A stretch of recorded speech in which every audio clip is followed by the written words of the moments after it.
জাতির সংবাদ টেলিভিশন। কলেজের বর্তমান অধ্যক্ষ জনাব জসিমউদ্দিন আহমেদ 2017 সালের মার্চ মাসে প্রতিষ্ঠানটির অধ্যক্ষ হিসাবে নিয়োগপ্রাপ্ত হন। অধ্যক্ষ হিসাবে যোগদানের পর থেকে তার বিরুদ্ধে বিভিন্ন অবৈধ কার্যক্রম, অনিয়ম ও আর্থিক দুর্নীতির অভিযোগ ওঠা শুরু হয়।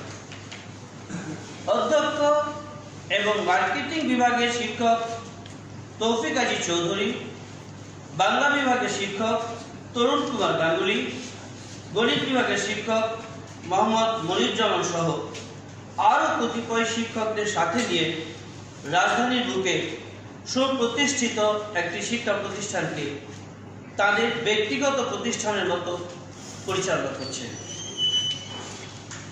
উক্ত শিক্ষকেরা অধিকাংশ সময় শ্রেণীকক্ষে পাঠদানে বিরত থেকে অধ্যক্ষের সাথে বিভিন্ন অবৈধ কাজ বাস্তবায়নের পরিকল্পনা করে ও তা সম্পাদন করে থাকে। তারা বিভিন্ন সময়ে শিক্ষক কর্মচারীদের ডেকে ভয়ভীতি প্রদর্শন করা, ভৎসনা করা, কারণ দর্শানোর নোটিশ দেওয়া, চাকরি থেকে অব্যাহতি দেওয়া ইত্যাদি হুমকি প্রদান করে প্রতিষ্ঠানে এক ত্রাসের রাজত্ব কায়েম করেছে। অধ্যক্ষ সাহেব অত্র কলেজে যোগদানের প্রথম বছরে তার অনৈতিক কার্যক্রম নির্বিঘ্নে চালিয়ে যাওয়ার লক্ষ্যে উদ্দেশ্য প্রণোদিত হয়ে বিভিন্ন মিথ্যা অভিযোগ এনে 4 জন শিক্ষককে চাকরিচ্যুত করেছেন।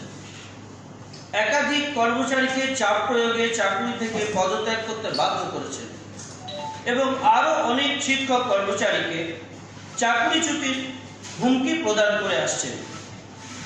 অধ্যক্ষ সম্পর্কে যতটা জানা যায়, পূর্বে তিনি যে সকল কলেজের অধ্যক্ষ ছিলেন, প্রতিটি কলেজে দুর্নীতি ও অর্থ আত্মসাতের কারণে তিনি অভিযুক্ত ও তিরস্কৃত হয়েছেন।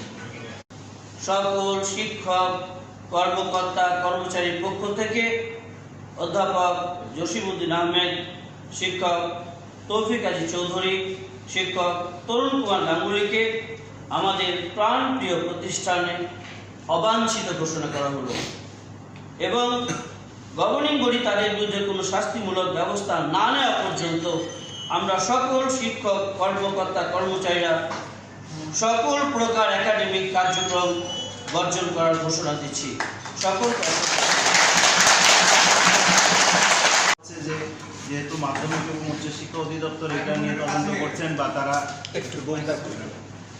উচ্চ মাধ্যমিক শিক্ষা অধিদপ্তর এটাতে তদন্ত করছেন, তারা ব্যবস্থা নেবেন। তো আমাদের এখানে ইন্টারনালি আসলে করার কিছু নাই, আমরা ওইদের দিকেই তাকাই রয়েছি। ওরা যা সিদ্ধান্ত দিবে সেই সিদ্ধান্ত আমরা পরে বাস্তবায়ন করব, এইটাই তাদের শেষ কথা আর কি।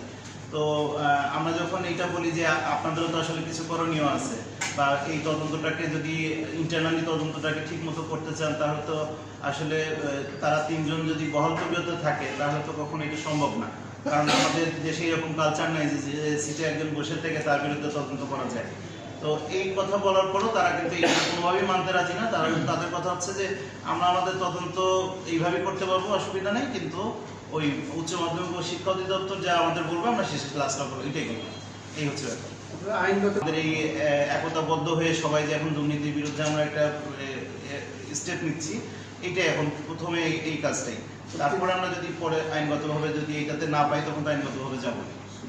এই প্রিন্সিপাল মানে যিনি বর্তমান জসিমউদ্দিন আহমেদ, উনি জয়েন করার পর থেকে উনি মূলত তার গং নিয়ে একটা ত্রাসের রাজত্ব তৈরি করেছেন এবং এটা হচ্ছে গভর্নিং বডির সদস্যদের নামে তাদের ভয় দেখিয়ে আমাদের শিক্ষকদেরকে একটা ত্রাসের রাজত্বের মধ্যে রেখেছে, কর্মচারীদের রেখেছে, যেন কেউ কোনো ধরনের কোনো উচ্চবাচ্য না করতে পারে।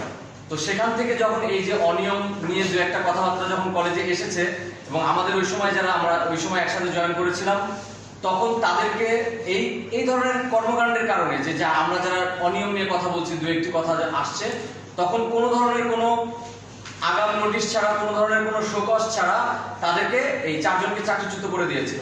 এবং স্বাভাবিকভাবে তখন এই যে ব্যাচটি এখানে জয়েন করেছিল তারা ওই ত্রাসের কারণে, তাদের ভয়ের কারণে, এবং আমরা এখানে উল্লেখ করেছি যে আমাদেরকে তারা বসিয়ে গোল মিটিং করে বসিয়ে বিভিন্ন জনকে হুমকি প্রদান করেছে, তোমরা এখন এখান থেকে রিজাইন করো, না হলে এই হবে সেই হবে। তো এরকম একটা ত্রাসের রাজত্বে আসলে ওই সময়টাতে আমরা যখন স্ক্যাটার অবস্থায় ছিলাম, যারা এক একজনের সাথে পারস্পরিক সম্পর্কটা তখনও ওইভাবে তৈরি হয়নি শিক্ষকদের মধ্যে, সেই কারণে হয়তো আমরা ওই ধরনের কোনো প্রতিবাদে তখন যেতে পারিনি। কিন্তু আপনাদের আশ্বস্ত করছি যে আমরা এখন যেহেতু এই কলেজের সকল কর্মকর্তা কর্মচারী বৃন্দ এবং শিক্ষক বৃন্দ বিশেষ করে আমরা যেহেতু দুর্নীতির বিরুদ্ধে বিষয়টাকে আমরা একদম আমলে নিয়েছি এবং আমরা একাত্মবদ্ধ, এখন থেকে আর এই কলেজের কোনো ধরনের কোনো দুর্নীতিতে কোনোভাবে আমরা ছাড় দেব না। কোনো ছাড় দেওয়া ধন্যবাদ। গভর্নিং বডি এই 3 যে দুর্নীতিবাজ এবং 3 যে ভুয়া ডিগ্রিধারী এবং অন্যান্য যে অনৈতিক কাজের সাথে জড়িত যে 3 জন শিক্ষক এই কলেজে যতদিন পর্যন্ত গভর্নিং বডি তাদেরকে কোনো রকম কোনো শাস্তিমূলক ব্যবস্থা নেবে না, ততদিন পর্যন্ত আইডিয়াল কলেজের সমস্ত শিক্ষক কর্মচারী কর্মকর্তাবৃন্দ আইডিয়াল কলেজের সমস্ত একাডেমিক কার্যক্রম বর্জন করছে এবং এটা চলতে থাকবে যতদিন পর্যন্ত তারা কোনো শাস্তি না দিবে, ব্যবস্থা না নেবে।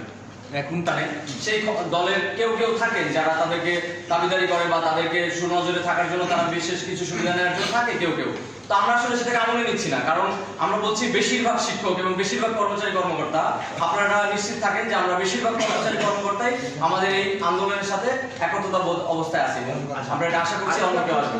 আপনি যেটা বললেন, যাদেরকে চাকরিচ্যুত করেছে তারা তখন 2 বছর 6 মাস যাওয়ার পরে তারা কিন্তু গোয়া দ্বারা প্রমোশনাল পিরিয়ডে যে কোনো অজুহাত ছাড়াই তাকে বহিষ্কার করা হয়, তারা ব্যবহার করে। কিন্তু আসলে প্রফেশনাল পিরিয়ডে ছিল না। আসলে প্রফেশনাল পিরিয়ড আমরা যেহেতু 2 বছর, কিন্তু ওনাদের 2 বছর 6 মাস হওয়ার পরেও ওনাদেরকে বলা হয়েছে যে আপনাদের প্রফেশনাল পিরিয়ড এখনো শেষ হয় নাকি, আমরা এটা এক্সটেন্ড করছি।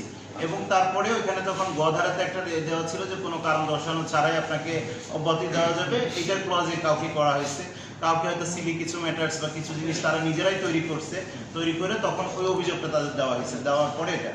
আর আপনারা এর বিষয়ে যেটা বলছিলেন যে ওনারা যেটা চেষ্টা করছেন সেটা হচ্ছে জাতীয় বিশ্ববিদ্যালয়ের শেষ পর্যন্ত আমি যতদূর জানি যে এই বিষয়টা নিয়ে ওনারা একটা আপিল করছিলেন যে আমাদের এই বিষয়টাকে আবার দেখা হোক।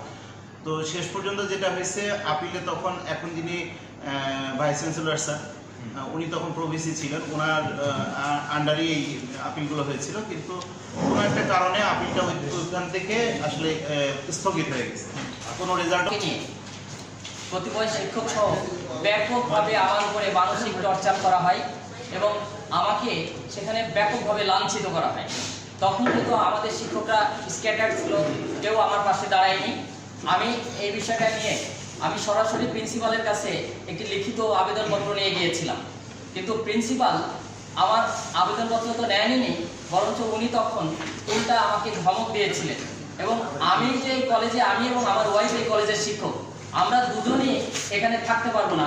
এবং সেখানে বলা হয়েছিল তুমি দেখেছো যে 4 জন শিক্ষক ইতিমধ্যে চলে গেছে, কাজে তুমি এবং তোমার ওয়াইফ যদি আইডিয়াল কলেজে থাকতে চাও তাহলে তোমাদের মুখ সম্পূর্ণ বন্ধ রাখতে হবে।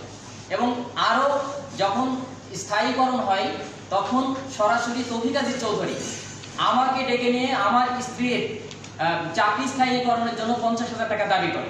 তখন আমি বলি কে নেবে এই টাকা? তখন উনি বললেন এই টাকা নেবে প্রিন্সিপাল সহ গভর্নিং বডির সদস্য। তখন আমি একটি আবেদনপত্র লিখে নিয়ে সরাসরি প্রিন্সিপালের রুমে যাই যে স্যার আপনি আমার চেয়ার আপনার নাম করে এবং গভর্নিং বডির নাম করে তৌফিক আজিজ চৌধুরী আমার কাছ থেকে 50,000 টাকা ঘুষ চাচ্ছে, আমি কি করব? আপনি এর বিচার করবেন। আজকে যদি আপনি একে এই দুষ্ট লোককে যদি দমন করে দেন আমাদের প্রতিষ্ঠানটা বেঁচে যাবে। তখন প্রিন্সিপাল বলে এখানে আমার কোনো হাত নেই, আমার টাকার প্রতি কোনো লোভ নেই, টাকা খাবে গভর্নিং বডির সদস্যরা, কাজে আমার কিছু করার নেই।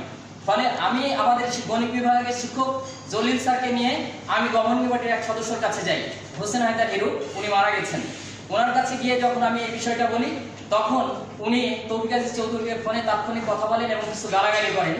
তো তারপরে উনি কোনো সুরাহা করেন না। তখন তৌফিক আজিজ চৌধুরী আবার আমাকে ফোন করে বাই ফোর্স আমাকে তার বাসায় ডাকে।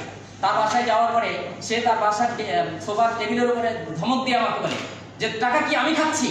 গভর্নিং বডি খাচ্ছে না, স্বয়ং রেজাউল রহমান এই টাকা খায়। তুমি কি জানো গভর্নিং বডির সভাপতি এই টাকা খায়? আর তুমি যদি এরপরে মুখ খোলো তাহলে তোমার জীবনে কি আসবে, তোমার ওয়াইফের, এটা কি তুমি জানো? তারপরে থেকে আমাকে অনেকবার সবজ দেওয়া হয়েছে এবং অনেক লাঞ্ছিত করা হয়েছে। আমি কোনো কিছু বলতে পারিনি, যেহেতু হাজব্যান্ড ওয়াইফ দুজনে এক প্রতিষ্ঠানে চাকরি করি, কারণ দুজনের চাকরি চলে গেলে আমরা পথে বসে যাব। এরপরে 5টি বছর আমি কোনোদিন শিক্ষক লাউঞ্জ বা কোথাও কোনোদিন মুখ খুলিনি, কারণ এখানে শুধু আমি না, আমার মতো প্রত্যেকজন শিক্ষককে কর্মচারীকে যদি আপনি জিজ্ঞাসা করেন যে এই অধ্যক্ষ আমাদের শিক্ষকদের সাথে চাকরের চাইতেও অসৌজন্য ভাষা এবং এত অশ্লীল ভাষায় কথা বলেছেন, ডেকে নিয়ে আমাদের একজন শিক্ষক আমার পাশে বসে আছেন, সুরেশচন্দ্র জয়ধার, আমার সামনে শিক্ষকের রুমে মানে প্রিন্সিপালের রুমে নিয়ে তাকে কাল্লা বাচ্চা কালা কাল্লা, মানে আমি বলতে চাই না এই ভাষাগুলো, খুবই বাজে ভাষায় উনি বসে আছেন এবং উনি যে একজন সংখ্যালঘু ধর্মের সেটা পর্যন্ত উচ্চারণ করুন, ওনার মুখ থেকে যদি শোনেন কি অকথ্য ভাষায় গালাগালি করেছেন, তখন আমি বাধ্য হয়ে প্রিন্সিপালের রুম থেকে বেরিয়ে আসতে বাধ্য হয়েছি। প্রতিবাদ যে আমরা করিনি তা নয়, কিন্তু এখানে এমনভাবে গভর্নিং বডি সভাপতির নাম ব্যবহার করে সবাইকে এমনভাবে চুপ করে দেওয়া হয়েছিল, যতদিন আমরা একসাথে একতাবদ্ধ হতে না পেরেছি ততদিন আসলে আমাদের মুখ খোলার কোনো সুযোগ ছিল না। বললেই ওই 4 জনের চাকরি চলে গেছে, আমাদের কি হয়? এই কারণেই আমরা আসলে আমার নামটা আমার নাম মোহাম্মদ মেয়ারুল ইসলাম, আমি বাংলা বিভাগের সহকারী অধ্যাপক। আমি তো বলতে প্রথম যখন প্রিন্সিপাল হিসাবে নিয়োগের জন্য আবেদন করেন, উনি নিয়োগ পরীক্ষা দিয়েছেন এবং প্রথমবার নিয়োগ পরীক্ষা উনি ফেল করেছেন। আর যারা পাস করেছেন তাদের মধ্যে যোগ্য প্রার্থীর অভাব থেকে নিয়োগ বাতিল করেছেন। দ্বিতীয়বার আবার নিয়োগ বিজ্ঞপ্তি দিয়েছেন এবং দ্বিতীয় নিয়োগ বিজ্ঞপ্তিতে এই প্রকৃত কার্য অধ্যক্ষ পাস করেছেন, তখন তাদের দৃষ্টিতে মানে যোগ্য প্রার্থী পাওয়া গেছে। তার উনি যোগদানের সময় সভাপতির বাসায় যোগদান করেছেন, দ্বিতীয় দিন উনি কলেজে যান। এখন যেহেতু উনি যোগদান করেছেন এবং উনি অধ্যক্ষ এখানে চাকরি করলে ওনাকে স্যারকে রেসপেক্ট করে চাকরি করতে হবে।